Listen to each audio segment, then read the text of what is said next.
I am Kristine Moon. I use she, her pronouns.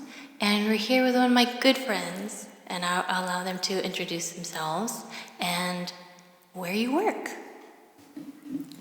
Thank you, Kristine. I'm Alix Adrian. I use they and he pronouns, and I work at the LGBTQ Center of Durham, North Carolina. I do operations work there, and I also support transgender youth with our Transforming Families program. So that's where I first kind of met you years ago, coming to one of the showings of a documentary with that group. Years ago in the old center before it moved to downtown Durham. Anyway, could you tell us the mission of the center itself first, and then its program, Transforming Families North Carolina, like the mission of those two entities? Sure, great. The center was born out of community desire and need in 2015. This vision was to create a community where all LGBT lived experiences are celebrated, supported, and celebrated. We hope to have offerings that support LGBTQ folks' well-being and sense of joy. I like to say that we strive to bring joy to the lives of all queer folks in Durham. The Transforming Families group was one of our first peer-led groups at the center, and it was born from a parent like me who had a transgender child who needed the support of their peers. They had friends aplenty, and those friends said, you know, your child is mentally ill for thinking this way. And so, Transforming Families, I was at the very first meeting. My kid had come out 6 years before that, and I was ready to give back. And so I have been co-facilitating that group, providing resources and space just for families to be who they are. And I'm so thankful that you do that. And I mean, as a family with a transgender daughter, we really need to lean into our communities, especially at a time like now, where there's so much attacking happening on our youth and on the LGBTQ community. I wanted to see if you can shed some light, let folks know kind of like the state of where we are in North Carolina. I know this past summer, I don't know if I talked to you this past summer, but I talked to someone from Lambda Legal to see if we wanted to be plaintiffs in the case against how the veto was overridden to ban transgender healthcare. And my daughter, she wasn't ready. We really want to follow her and her kind of just guard her mental health and everything. But I know other youth, we're all at different journeys with our activism. But yeah, I want to share a little bit about, I guess recent news, what happened in the summer and where we are. I know I just talked to you last Sunday about how now we are having to travel out of state to get the health care my daughter needs, and it's just like really on top of everything we have to do. I mean, it's just beyond. Anyway, so maybe you can describe what happened in the summer and what families now need to do, and what Transforming Families North Carolina, the LGBTQ Center in Durham, or other entities, how we're being supported through this time. What kind of resources we could use. Great, thank you. So over the last several years, we've seen legislation in surrounding states, really anti-trans legislation for our children, whether it's our transgender children, especially our girls, can't play on sports teams. You've heard the Don't Say Gay bill out of Florida. North Carolina passed one of those this summer, and school boards across the state are still trying to figure out how to write that into policy without automatically violating Title IX of federal law. And then what Kristine alluded to was our healthcare bill where it is now illegal in North Carolina for our under 18 trans people to get life-saving care that will affirm who they are.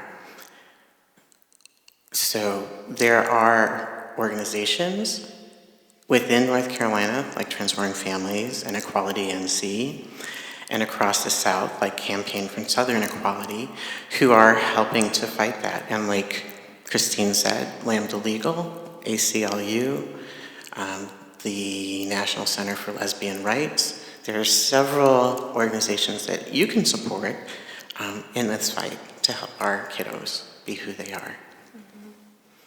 Yeah, it was so heartwarming to see you the other day when I went and did a public comment at, was it a school board meeting for Durham, North Carolina, just to talk about these issues happening in the public schools. And even though we homeschool for different reasons, Ione would like to go to public school at some point in the future, near future, and so we're uniquely positioned to see what it's like, her growing up in an affirming community, and then what it would be like to go to a public school with all these, like you say, don't say gay bills and curriculum bans and censorship and stuff.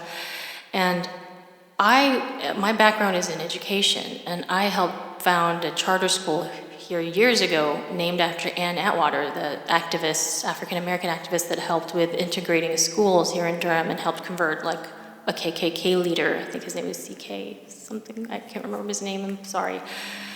A KKK leader converted him and brought him into the fold, and he kind of rejected everything that he thought before and was all about integration. And I was feeling like this is just another label, you know? Let our kids integrate and just be part of public education. We can all learn from each other. It's such an impoverishing thing to take away from other kids the opportunity to learn from transgender or gender nonconforming children. I mean, when I was learning some of my Norwegian heritage and Viking heritage, like you would teach magic to the kids who would show multiple genders. Like they really revered that, and you hear that in indigenous cultures, like two spirits and everything. Like, and in the Philippines, like I was saying in the public comment, my mom, I never knew who my mom was talking about. She would always just mix up he, she, because there's only one pronoun in the Filipino language, and so we'd be like, who are you talking about?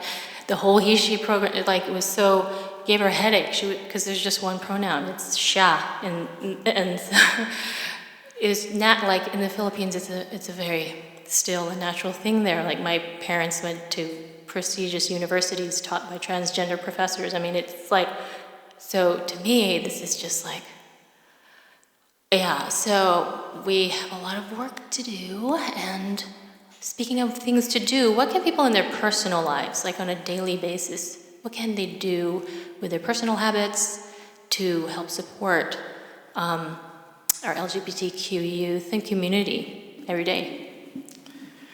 So one of the first things that's easy to do is what we did at the beginning of our interview, is include your pronouns when you're introducing yourself. It helps folks know how to address you and that you're open to hearing what they identify as. What you can also do is, if you're an ally, wear a pin, wear a rainbow something. Let folks know that you're visible. One of the things that's the hardest feeling to live is knowing that you're alone, and all of our families are not alone, because there's so many of you out there that are allies and wanting something to do. So be a visible ally.